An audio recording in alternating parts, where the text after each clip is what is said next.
Liza Soberano, nagmamaneho ng 8.4 million BMW na kotse.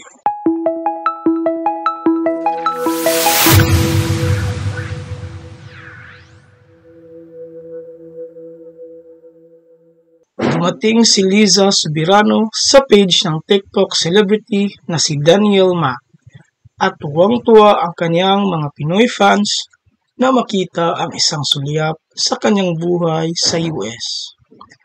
Sa wakas ay naabutan na ni Daniel Mac si Liza Soberano.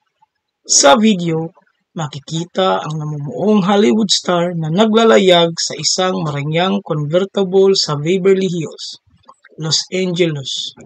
Nang lapitan siya ni Daniel at tanungin kung ano ang kanyang kinabubuhay, sumagot naman si Liza, "Ay, artista ako.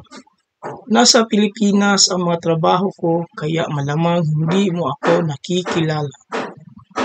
Pagsasama-sama ng dalawa, kinumpirma ni Daniel kung siya ang Liza Soberano na hinihiling ng kanyang mga tagahanga na i-feature sa kanyang channel.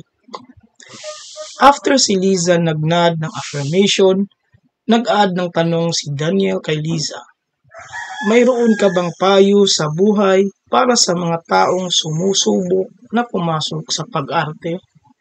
Tumugon siya, "Kailangan mo na maging totoo ka sa iyong sarili at makipagsapalaran."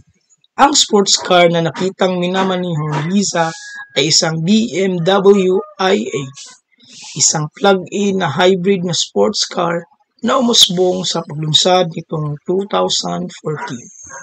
Gayunpaman, ang pagpasa sa ganitong karangyaan ay may presyo dahil ang BMW i8 ay humihigit kumulang $150,000